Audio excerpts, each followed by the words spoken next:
بخشیده به 25 سالگی استقلالیت دولتی جمهوری تاجیکستان در ناحیه فرخور بنای نوی شعبه معارف ناحیه مورد استفاده قرار داده شد. در مراسم رسمی گشاده شوی بنای نوی شعبه معارف ناحیه وزیر معارف و علم جمهوری تاجیکستان، رئیس ناحیه فرخور و دیگر مسئولان ریاست معارف ولایت ختلان اشتراک داشتند. بنای نوی شعبه معارف ناحیه فرخور از 3 آشیانه عبارت است. در آشیانه یکم بنا تالار خرد بایگانی، کتابخانه، 3 اتاق کاری، در آشیانه دوم 8 اتاق کاری برای مشاوران و در آشیانه سوم تالار مجلسگاه برای 100 جای نشست، 3 اتاق کاری و یک حجره مهمانخانه موجود می باشد. با استقبال جشن 25مین سالگرد استقلالیت دولتی جمهوری تاجیکستان با دستگیری راهبر معظم کشور، اساسدار صلح و وحدت ملی پیشوای ملت، بنای خوشتر و زمانوی، خانه امید آموزگاران ناحیه، بنای شعبه معارف قامت افراخته در این روزهای تنتنه‌های جشن صاحب استقلالی کشور مورد استفاده قرار می‌گیرد.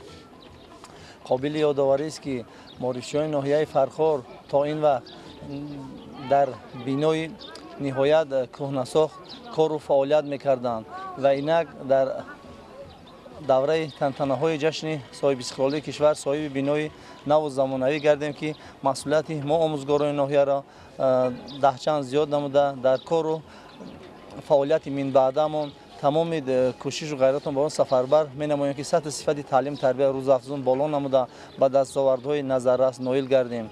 نسل رو تربیت نموده به کمال رسانیم که در واقع سازندگان آینده وطن، نسل در واقع خودشناس و خودآگاه، وطن دوست و ملت دوست به وای رسند. ساختمان بنای شعبه معارف ناحیه فرخور ماه سپتامبر سال گذشته آغاز یافته بود. ساختمان در اساس فرمایش وزارت معارف و علم جمهوری تاجیکستان به نقشه گرفته شده، پودرچی آن جمعیتی دارای مسئولیتش محدود واسع نور می باشد. در ساختمان این انشاءات مبلغ 1,640,000 سومانی مصرف گردیده است. از دوره ابتدای ساختمان بنا تا انجام آن 6 بریگاد ساختمانی که اعضایانش همه ساکنان محلی بودند به کار جلب گردیدند. این خاک و زمین برای ما هم مقدس است. این وطن را با شما آباد و گل شکوفا می‌گردانیم. ما به سوگند صادقیم، ما به سوگند صادقیم، ما به سوگند صادقیم. در انجام برای این تحفه ارزنده بخشیده به 25 سالگی استقلالیت دولتی جمهوری تاجیکستان، معارفچیان به دولت و حکومت اظهار منتداری بیان نمودند.